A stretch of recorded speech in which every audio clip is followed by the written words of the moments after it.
This is Greg Gust at the National Weather Service. This is our home page for the National Weather Service in Grand Forks. So weather.gov, it gets us into the page, weather.gov/FGF, brings you into our local page, and you can see the hydrologic outlook in the background, light green, with some of the various flood warning products highlighted on there for the southern part of the basin.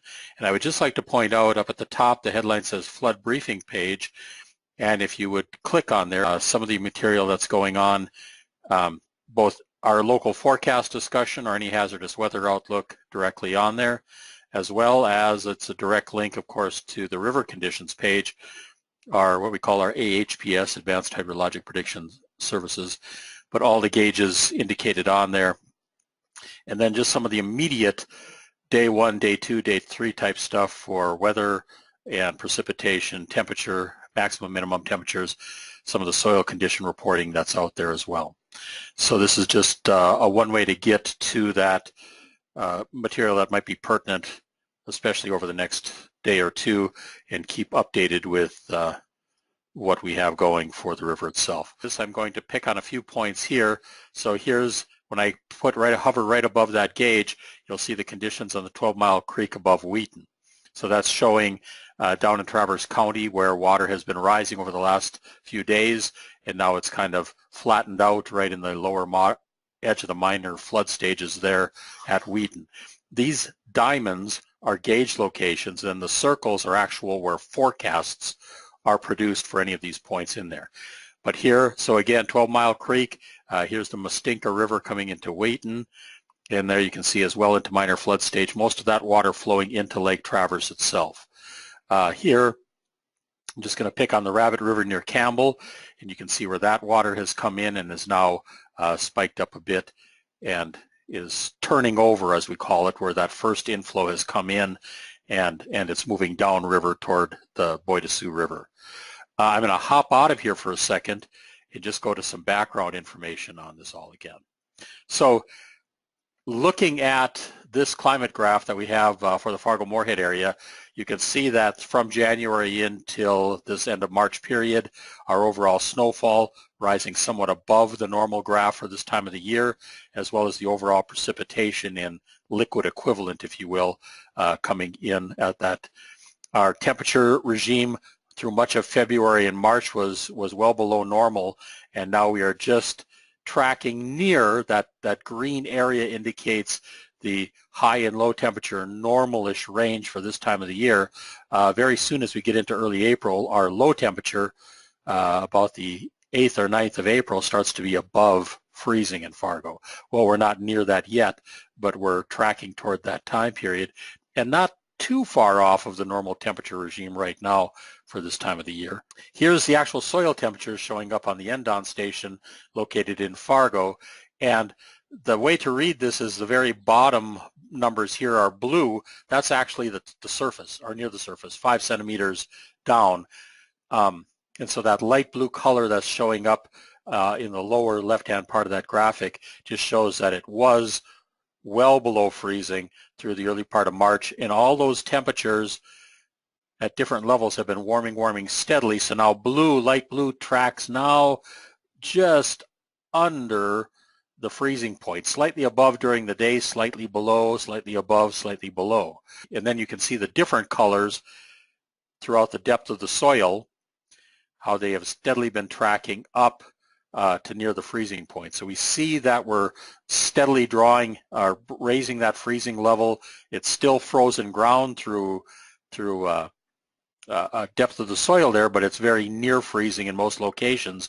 And then south of Fargo, you would see a similar track, and in some locations you might see where that soil temperature is at or even above freezing. That should, with the temperature regime coming up this weekend, again, cool down and drop any of those near surface temperatures down below freezing for a bit.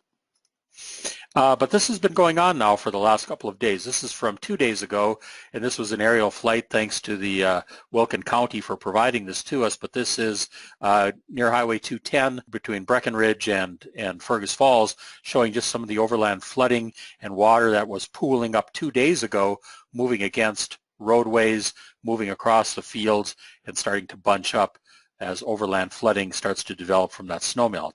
And then here's along the Otter Tail River itself, southeast of Breckenridge, and just showing that at that time, the river still had quite a bit of ice in it. It was flowing in through there and pulling in that water, but still a lot of ice on the river. Now that's 2 days ago. And here the Rabbit River near Campbell, again, where it was just starting to open up, but there was still a lot of ice in the channel, still a lot of snow and ice moving off the landscape at that point. Now, this is from yesterday, and this is the county road just east of Campbell, showing water breaking across some of those roads now. Again, temperatures staying above freezing overnight, water bunching up more and starting to move over some of these roads. So you have road closures there. This is out in eastern Otter Tail County near Henning.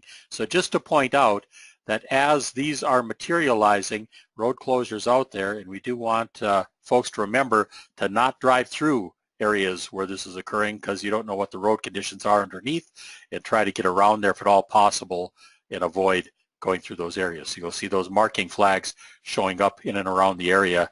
Do please heed those.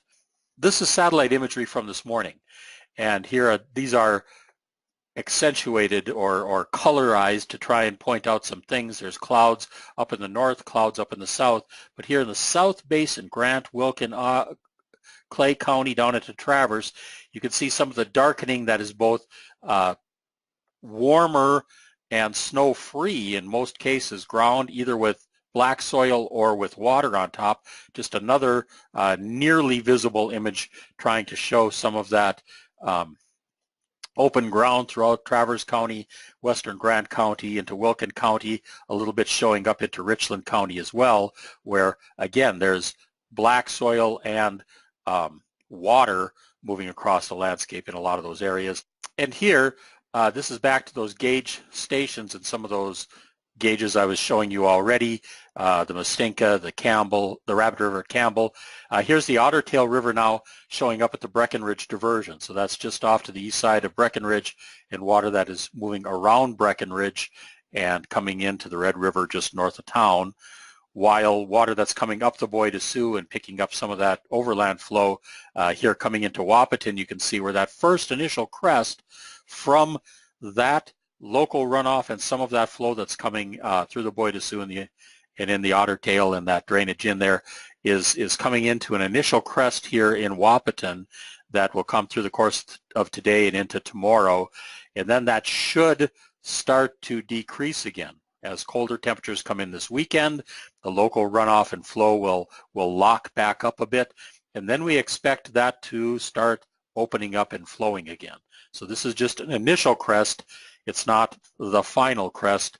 We're not sure if this is the peak yet, the highest one of the spring runoff yet, but this is the initial one coming into Wahpeton. So here's what's going on the North Dakota side of the river. Now, if you remember from the satellite imagery, over on Richland County, you saw a lot more white in general on the North Dakota side, a lot of more snow cover. So the wild rice coming into Matador just starting to open up there a little bit, but not very quickly.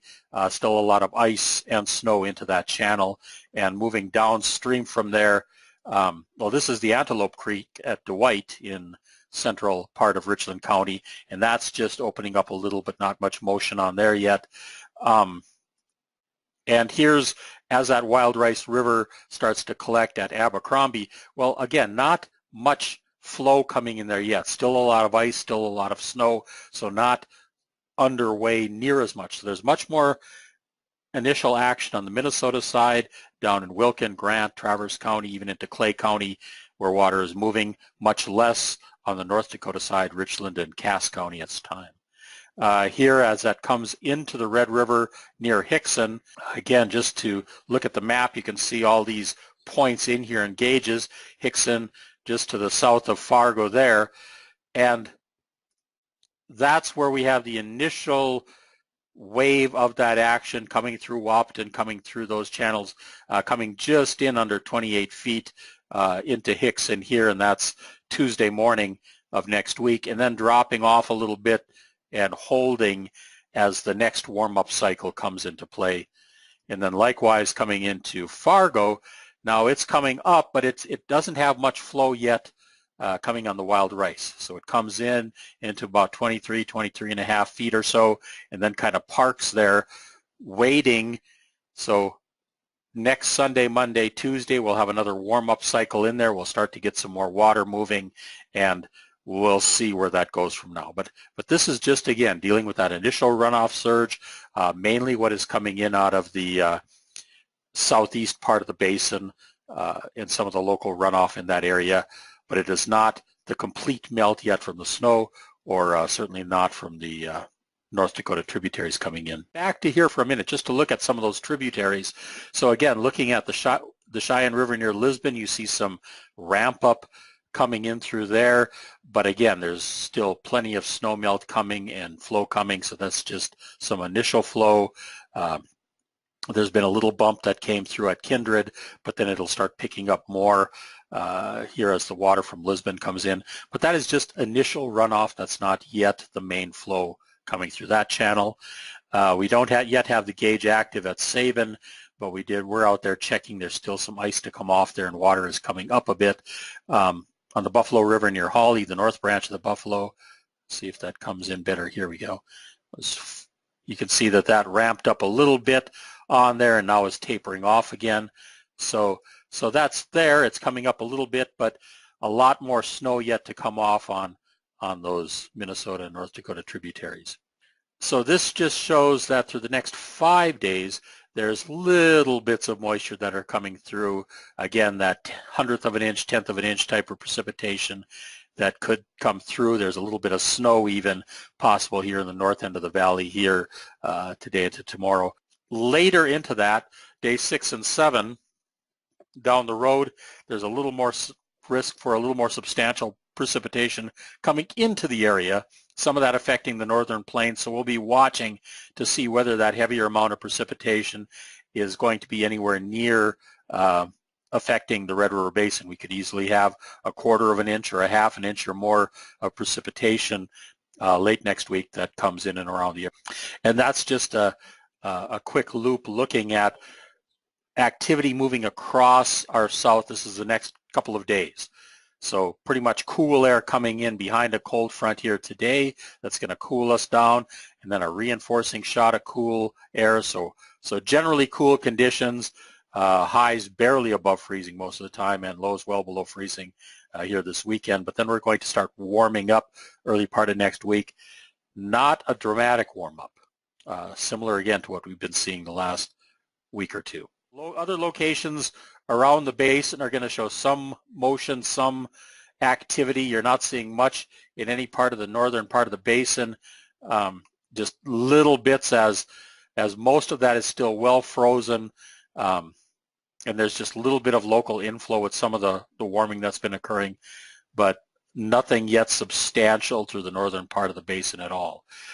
We do want to point out one more thing, and that is this web app that's available to anyone out there to use at cred.wq.io, where people can go in and take a picture to report something that's going on, either in ice jamming, levee action, or flood reporting, and just again to show some of the reports that have been going on around the area. Again, just some of the activity that's ramping up with some local breakout flows in and around the rivers. That's on the Rabbit River here just downstream from Campbell, taken yesterday. There's on the Mustinka River. You can see there's a bunch of pictures that have been added into there again yesterday, and there's flow along there. That's something that we can see, that the River Forecast Center can see, and any of you can look at, available on that application. Okay, so if I had to sum this up in a few bullets, I would say that the south end of the Red River Basin, south of Fargo, has done an initial surge of some water from the far southeast part of the basin. There's still more to come from there. There's still the southeast North Dakota that has to open up on the wild rice. And then from the central and northern part of the basin, all of that is still in play. So from that respect, a little bit of water coming out that overall is decreasing the flood risk in the South Basin. At this point then, I thank you all for being on here. We may do this again on Monday. We'll probably have some additional actual flood forecasting up and and moving out on these points here through the weekend and early part of next week.